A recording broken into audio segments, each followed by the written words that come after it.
मित्र, न्यायाधीश अनेक लोकांचं स्वप्न, अनेक वकिलांचं स्वप्न. सगळेच नाही, पण मॅक्झिमम वकिलांनी कधी ना कधी आपल्या आयुष्यामध्ये न्यायाधीश होण्याचं स्वप्न बघितलेलं आहे. त्यातले काही लोक यशस्वी झाले असतील. हे स्वप्न प्रत्येक वकिलांनी बघण्याचं कारण म्हणजे ही पदच असं आहे, ही अचिव्हमेंटच अशी आहे.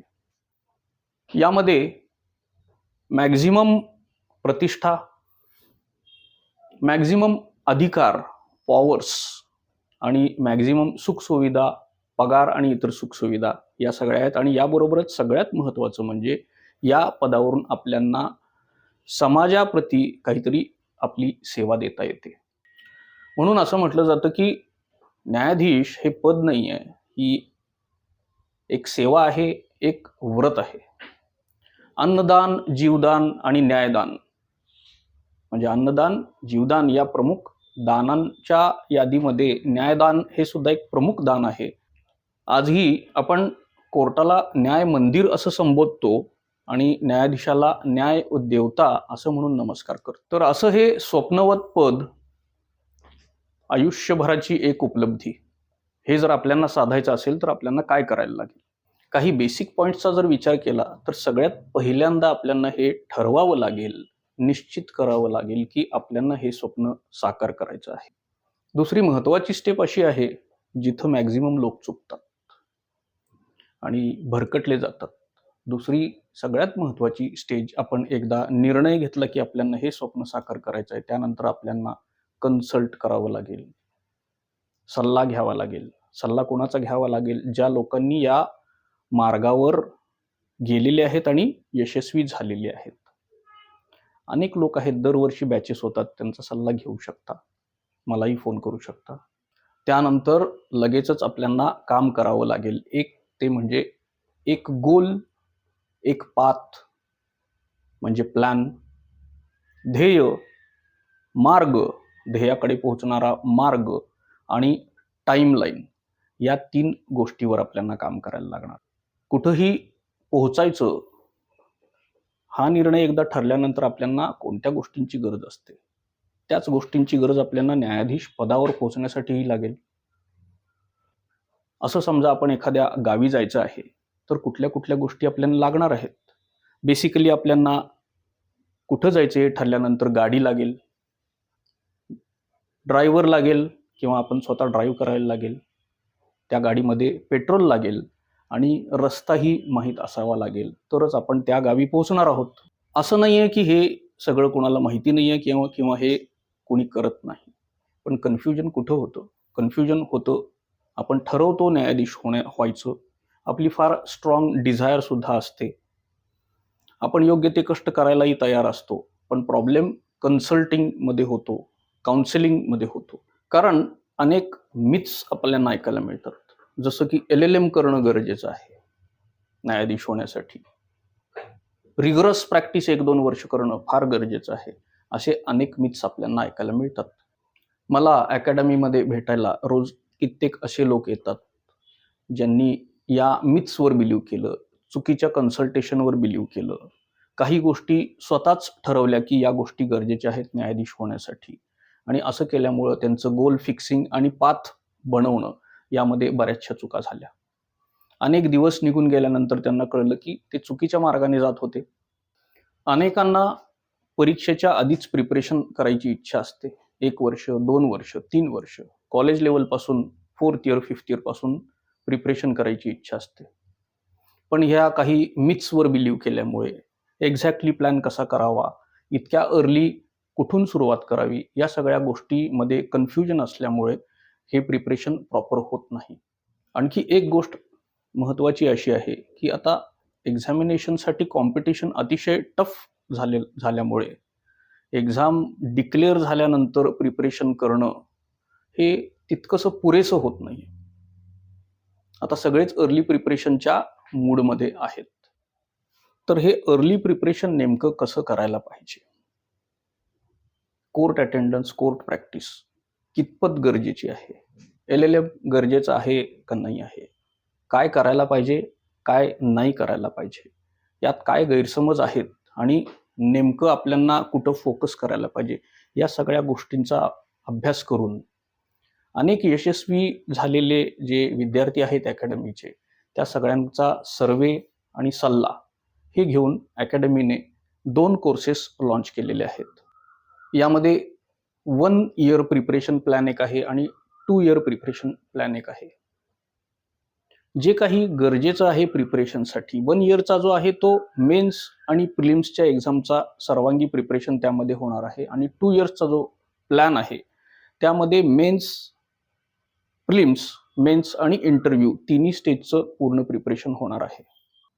यापैकी जो 2 इयर्सचा प्रिपरेशन प्लॅन आहे हा रेकमेंडेड आहे कॉलेज लेवलला, लास्ट इयर, सेकंड लास्ट इयरमध्ये जे स्टुडंट्स आहेत किंवा जे कॉलेज पासआउट झालेले आहेत आणि 2 वर्षानंतर ज्यांनी एक्झाम टार्गेट केलेली आहे, अशा फ्रेशर ॲडव्होकेटसाठी. ह्याच्यामध्ये आपण घेणार आहोत, या कोर्सची सुरुवात होणार आहे new laws, new criminal laws, शक्यतो CRPC म्हणजे BNSS नवीन, याने या कोर्सची सुरुवात होईल. 5 सप्टेंबरला आपला कोर्स सुरू होतोय. सुरुवातीला आपण 30 ते 40 मिनिटाचं एक लेक्चर अशा पद्धतीने या कोर्सची सुरुवात करणार आहे आणि मग वीकली वन्स, आठवड्यातून एकदा लाईव्ह सेशन, इंटरॅक्टिव्ह सेशन होणार आहे. हा जो सेशन आहे हा कोण किती अभ्यास करतं, प्रोग्रेस चेकिंग सुपरवायझरी स्वरूपामध्ये असणार आणि डाऊट क्लिअर होणार आहे. त्याच्यामध्ये आपण लेटेस्ट केस लॉचा सुद्धा अभ्यास करणार आहे या सेशनमध्ये. त्यानंतर 15 दिवसातून एक स्पेशल लाईव्ह सेशन असणार आहे. यामध्ये स्पेशल सब्जेक्ट्स, प्रॅक्टिकल ट्रेनिंगचे सब्जेक्ट्स, असाइनमेंट्स, एक्सरसाइजेस, हे सगळे या स्पेशल लाईव्ह सेशन जो 15 दिवसातून एकदा होणार आहे. आणि हे एक फीचर हे अनेक जजेसनी रेकमेंड केल्यामुळे हे टाकलेलं आहे. तो म्हणजे क्वार्टरली 3 ते 4 महिन्यातून 1 फुल डे फिजिकल सेशन होणार आहे. या फिजिकल सेशनमध्ये मॉडेल आन्सर रायटिंग असतील, एसे कसं लिहायचं आहे, जजमेंट कसं लिहायचं आहे, इंटरव्ह्यूमध्ये इंटरव्ह्यू टेक्निक्सची काय गरज आहे, mock interviews plus mock trial सुद्धा आपण एक घेणार आहे. पूर्णपणे ॲज इट इज कोर्टासारखी मॉक ट्रायल घेणार आहे. हे सगळं प्रॅक्टिकल नॉलेजसाठी. प्रॅक्टिकल नॉलेज जितकं गरजेचं आहे तितकंच आपण रेस्ट्रिक्टेड यामध्ये ठेवणार आहे, पण जे गरजेचं आहे ते पूर्णपणे कव्हर करणार आहे. याच्यामध्ये अनेक गोष्टी, करिअर काउन्सिलिंग असेल, मेंटरशिप असेल, गायडन्स ऑन प्रोफाईल जे क्रिएट करतो त्यावरच आपला इंटरव्ह्यू बेस्ड असतो पूर्णपणे. त्यामुळे प्रोफाईल फॉर्म भरताना जो काही क्रिएट करावा लागतो तो नेमका कसा क्रिएट करावा याचं गायडन्स असणार आहे. त्यानंतर 2 वर्षाच्या कोर्समध्ये काही लोक असेही येणार आहेत, यायला लागलेले आहेत.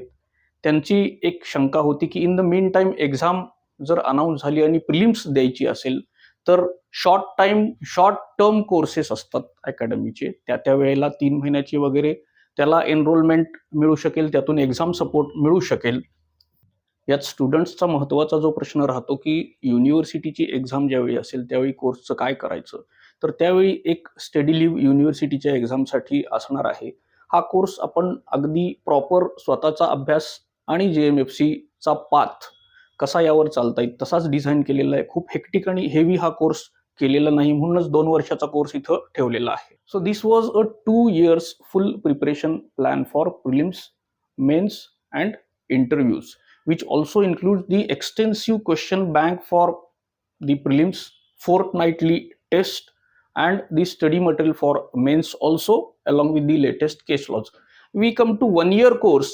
1 year course is for the prelims and mains exam. This does not include the interview preparation. आणि हे जर सोडलं तर 2 वर्ष आणि 1 वर्षामध्ये, 1 वर्षाच्या कोर्समध्ये फिजिकल सेशन्स, मॉक ट्रायल्स नाही आहेत. एवढं सोडलं तर बाय अँड लार्ज 1 इयर आणि 2 इयरचा कोर्स हा सिमिलरच आहे. So these are the content. There will be daily uploading, weekly doubt clearance session, fortnightly special live session on special subjects like the current legal assignments. Then as far as these physical classroom sessions in 1 year course are concern, हे शेवटी असतील आणि हे ठराविक असतील. जसं 2 इयरला regular बेसिसवर आणि खूपशे फिजिकल सेशन्स असतील तसं इथं नसणार आहेत. इथं फक्त इंटरॅक्टिव्ह सेशनची गरज जिथं आहे, जजमेंट रायटिंग आहे, आन्सर रायटिंग आहे, टेस्ट सिरीज आहे, या सगळ्यासाठी याचे फिजिकल सेशन्स शक्यतो 1 वर्षाच्या कोर्समध्ये शेवटी असतील. देन एक्झाम सपोर्ट 1 इयर्सच्या कोर्सचा मॅक्झिमम हा एक्झाम फोकस्ड नाही आहे, तर हा अर्ली प्रिपरेशनसाठी आहे. पण इन द मीन टाइम काही लोक जर एलिजिबल झाले आणि एक्झाम जर समोर असेल तर प्रिलिम असेल, शक्यतो 6 महिने तर असणार नाही. त्यामध्ये आपण न्यू लॉज पूर्ण करून घेणार आहे. तर त्यावेळी अकॅडमीचे short term courses exam focused असतात. त्यावेळी जो प्रिलिम्सचा कोर्स असेल, मेन्सचा कोर्स असेल, त्याची नॉमिनल फीजवर एनरोलमेंट मिळणार आहे या कोर्सच्या कॅन्डिडेट्सना. थोडक्यात या लॉंग टर्म कोर्सेसमध्ये आपण 4 फेजमध्ये प्रिपरेशन करणार आहे. पहिला असेल तर काउन्सिलिंग. जे काउन्सिलिंग गरजेचं आहे. आपल्या मनामध्ये अनेक गैरसमज असतात, नेमकं काय करावं याबद्दल क्लॅरिटी नसते. तर ते इंडक्शन प्रोग्राम असेल, induction face to face programme करून आपण नेमकं काय करायचं आहे हे बघणार आहे. या काउन्सिलिंगमध्येच स्टडी प्लॅन प्रिपरेशन होईल. सेकंड फेजमध्ये ॲक्च्युअल सब्जेक्टचा अभ्यास असेल आणि थर्ड फेज जी महत्त्वाची आहे त्यामध्ये रिव्हिजन आणि प्रोग्रेस असेसमेंट असेल. हे दर 15 दिवसाला एक टेस्ट आणि एक सब्जेक्ट संपल्यानंतरच्या टेस्टमधून केलं जाईल आणि फायनल असेसमेंट, आपण किती आता तयार झालेलो आहोत एक्झाम फेस करण्यासाठी. तर अकॅडमीचा एम हा आहे की ओव्हरऑल अँड कम्प्लीट प्रिपरेशन. सब्जेक्टचा अभ्यास सगळेच करतात, पेपर ही सगळे सोडवतात, रायटिंग प्रॅक्टिस ही सगळे करतात, पण याच्याशिवाय ज्या गोष्टी कोणत्या गरजेच्या आहेत, प्रोफाईल गरजेचे आहे, इंटरव्ह्यूच्या वेळी पॉझिटिव्ह अटेम्प्टिंग काय असतं हे गरजेचं आहे. लेटेस्ट केस लॉज कुठले नेमके बघितले पाहिजेत, बाकीचे बघायची गरज नाही. प्रॅक्टिकल नॉलेज, कोर्टामध्ये जाऊन कोर्ट अटेंड करायचं तर नेमकं काय बघायचं आणि कितपत प्रॅक्टिकल नॉलेज गरजेचं आहे आणि ते कुठं आणि कशा पद्धतीनं टेस्ट होतं. तर या सगळ्या गोष्टींचा विचार करून नेमकं कुठं फोकस करायचं आहे यासाठी एक कंप्लीट प्रिपरेशन प्लॅन द्यायचा प्रयत्न अकॅडमीने केलेला आहे. आणि हे दोन्ही कोर्सेस सुरू होत आहेत 5 सप्टेंबरपासून. सगळ्या सोशल मीडियावर याची माहिती अवेलेबल आहे. याचे पूर्ण डिटेल नियम वाचा, समजून घ्या. अकॅडमीचा ॲप आहे तो डाउनलोड करा, व्हिजिट करा. हे दोन्ही प्रोग्राम ऑनलाईन पद्धतीनं चालणार आहेत. रेकॉर्डेड लेक्चर्स असतील, लाईव्ह सेशन्स असतील, इंटरॅक्टिव्ह सेशन आणि ॲट इंटरवल्स आपण प्रत्यक्ष क्लासरूममध्ये फिजिकल सेशन्स घेऊन एकमेकांशी कनेक्टेड असणार आहे. याशिवाय आपले स्टडी सर्कल्स असणार आहेत, एक्सरसाइजेस असणार आहेत आणि काउन्सिलिंग सेशन्स पण असणार आहेत. तर ज्यांना आपल्या स्वप्नपूर्तीसाठी कष्ट घ्यायची तयारी आहे, ज्यांना न्यायाधीश होण्याची दुर्दम्य इच्छा आहे, त्यांच्यासाठी हे दोन्ही प्लॅन आम्ही आणलेले आहेत. असं म्हणतात की the more you sweat in the peace, the less you bleed in war. शांततेमध्ये जेवढा आपण घाम गाळू तेवढं युद्धामध्ये आपलं रक्त कमी गाळलं जाणार आहे आणि म्हणूनच अर्ली प्रिपरेशन फार गरजेचं आहे. तर तुमचं प्रिपरेशन सुरू करा. आपण भेटूया 5 सप्टेंबरला with new criminal laws. Till then, good day and good bye.